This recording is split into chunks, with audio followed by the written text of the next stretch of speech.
Hello' everyone, কি খবৰ আপোনালোকৰ? আশা কৰোঁ আপোনালোক সকলোৱে ভালে আছে।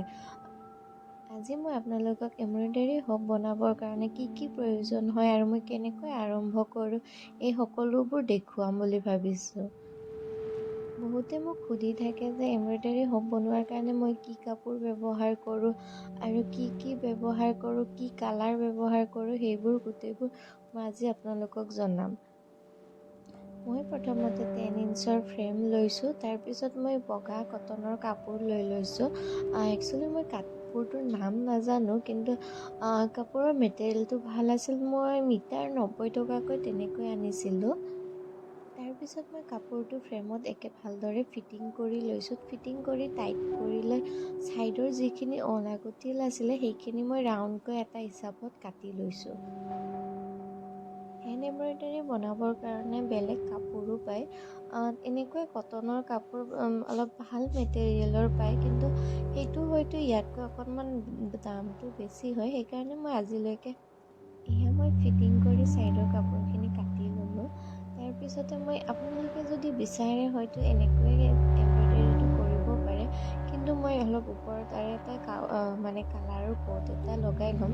তাৰ কাৰণে মই অকণমান পানী মিক্স কৰি লৈছোঁ কাপোৰত, কাৰণ ডাইৰেক্ট যদি মই কাপোৰত কালাৰটো কৰিবলৈ যাওঁ তেতিয়াহ'লে কালাৰৰ পৰিমাণটো অলপ বেছিকৈ লাগে। সেইকাৰণে মই অকণমান চাৰিওটা ছাইডে গোটেই ৰাউণ্ড ছাইডে পানী মিক্স কৰি লৈছোঁ। তাৰপিছত মই কালাৰটো মিক্স কৰি দিম। বহুতে মোক সুধি থাকে মই কালাৰটো কি কালাৰ ব্যৱহাৰ কৰোঁ বুলি।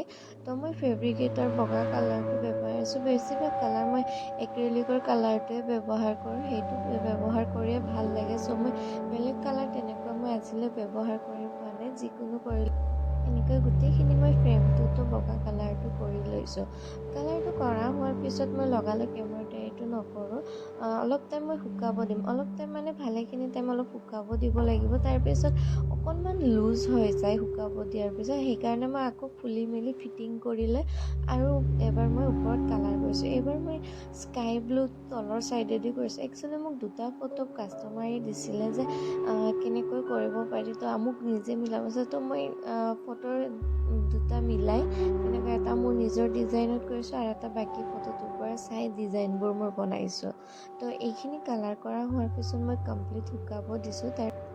এই গোটেইখিনি কালাৰ শুকুৱাই হোৱাৰ পিছতে মই ডিজাইনটো বনাবৰ কাৰণে ফ্ৰিকশ্যন ইৰেজেবল পেন ব্যৱহাৰ কৰিছোঁ। যিটো পেন আপুনি আঁকাৰ পিছত যদি মুচিব বা কিবা ভুল হৈ মুচিব বিচাৰে, তেতিয়াহ'লে আইৰণ লৈ গৰম হাৱাটো দিলে সেই হাৱাটোৰ দ্বাৰা ইৰেজ কৰা যায়। তো সেইকাৰণে এইটোৰ কাৰণে এমব্ৰইডাৰী কৰাৰ কাৰণে খুব ভাল পেন হয়। তো মই সেই পেনটোৱে ব্যৱহাৰ কৰোঁ বনোৱাৰ কাৰণে ডিজাইনটো।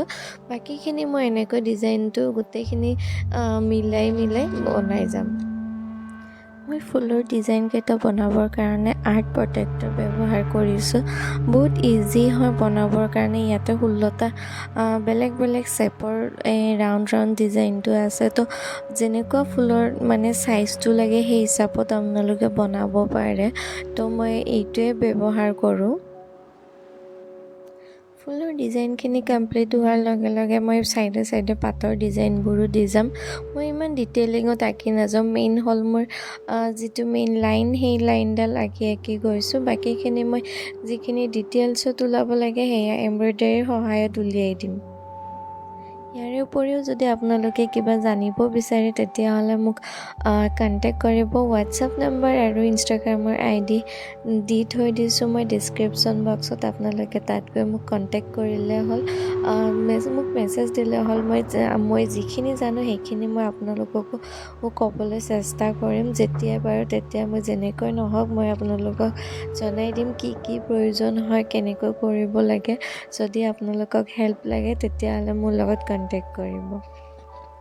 এই ডিজাইনটো প্ৰায় মই কমপ্লিটলি বেলেগ ফটোৰ পৰা চাই বনাইছোঁ। তো মোৰ নিজৰ ডিজাইন নহয় এইটো। ইয়াৰে পিছত ওপৰৰ ডিজাইনখিনি কমপ্লিট হোৱাৰ পিছতে মই এতিয়া নামটো ধুনীয়াকৈ ডিজাইন দি অকণমান লিখিবলৈ চেষ্টা কৰিছোঁ, যাতে মই এমব্ৰইডাৰীটো কৰোঁতে প্ৰব্লেম নহয়। সেইটো কাৰণে অকণমান ধুনীয়াকৈ লিখিবলৈ চেষ্টা কৰিছোঁ। বাকী এতিয়া মই তলত কেলেণ্ডাৰটো বনাই দিম। কেলেণ্ডাৰখনত সম্পূৰ্ণ এটা মাহৰ ডেটটো লিখা থাকিব। খালি অকল যিটো স্পেচিয়েল ডেট হয় সেই ডেটটোত অকল স্পেচিয়েল কৰি ৰেড কালাৰৰ সূতাৰ লগত এম্ব্ৰইডাৰী কৰি দিয়া হ'ব। তাৰপিছত মই তলত এটা আকৌ এটা দেখিছোঁ টুগেডাৰ ফৰএভাৰ বুলি, কিন্তু সেইটো টুগেডাৰ নহয় লুগেডাৰ হৈ আছে, কাৰণ মই টিটো সেইটো ভালদৰে দিব পাহৰি গ'লোঁ, কিন্তু মই যেতিয়া এম্ব্ৰইডাৰী কৰি দিম সেইটো ভালদৰে দি দিছোঁ। তো ফাৰ্ষ্টতে মই এইটো আপোনালোকক আজিৰ ষ্টাৰ্টিং মই কেনেকৈ কৰোঁ সেই ভিডিঅ'টো দেখুৱালোঁ। নেক্সট মই এম্ব্ৰইডাৰীৰ ভিডিঅ'টো আপোনালোকক দি দিম। আজিৰ এই ভিডিঅ'টো কেনেকুৱা পালে চাই কমেণ্ট কৰি জনাব, আৰু যদি ভাল লাগিছে প্লিজ লাইক আৰু শ্বেয়াৰ কৰি দিব। লগতে যিসকলে নতুনকৈ চাই আছে তেখেতসকলে প্লিজ চেনেলটো ছাবস্ক্ৰাইব কৰি দিব। তেনেহ'লে আজিলৈ আহিছোঁ, বাই বাই।